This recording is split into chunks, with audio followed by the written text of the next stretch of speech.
Hello everybody. I'm here today to talk to you about what hypnosis feels like.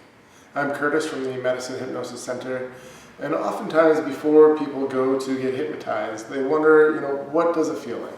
What am I getting myself into? And that's a very understandable question, but the truth is I can't really tell you because the experience is different for everybody. And while I have my own experience about what hypnosis is, it is different for each person that I work with. Now that being said, I do typically ask people what it was like for them and ask them to describe it in their own words.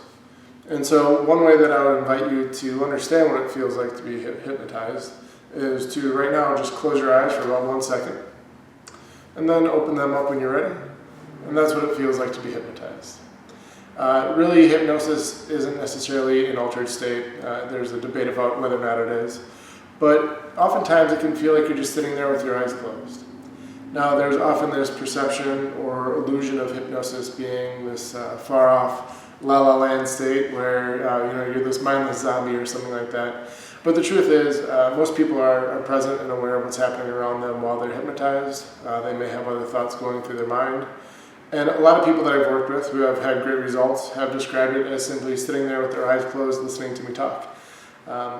It's not that necessarily big of a difference, but it is a time where you can sit quietly, focus your attention on your thoughts and feelings, and work on making changes at that level. So another way that people often describe it is that feeling that you get when you're not quite asleep yet, but you're not really awake either anymore.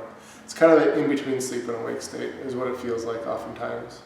Or it's also been described as kind of like a daydream where you can hear what's happening, you understand what's going on, but you're also off in your own little world a little bit where you have different thoughts and experiences that you wouldn't normally come across in your daily life. So it gives you a chance to kind of explore the depths of your mind and really access that creative ability that you have during those times.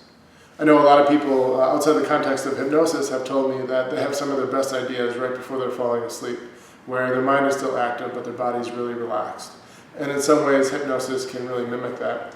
It allows you to access those parts of your mind that help you to just be creative and create something new. So that's one experience, and probably the most common experience that people have is that feeling of kind of in between asleep and awake.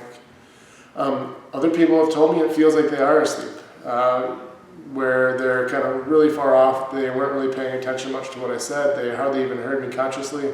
Yet, they've had pretty big results with the changes that they came here to make. So, some people do kind of go off to La La Land where, it is a different place for them. Their awareness changes drastically to the point where they're not even there. And other people have had really fantastical journeys. They've said that it feels like an amazing dream, almost like a lucid dream, where they're very aware and very engaged in the process, and experiencing different things that weren't obviously there. So there's a wide range of feelings of hypnosis, but whether you feel like you're sitting there with your eyes closed, or whether you do go off to a different place, the truth is anybody can be hypnotized. If they want to be hypnotized, anybody can use that state to work on making changes in their life, whether that's a behavior change, a change in how you feel, or working to accomplish something and being held accountable for your goals.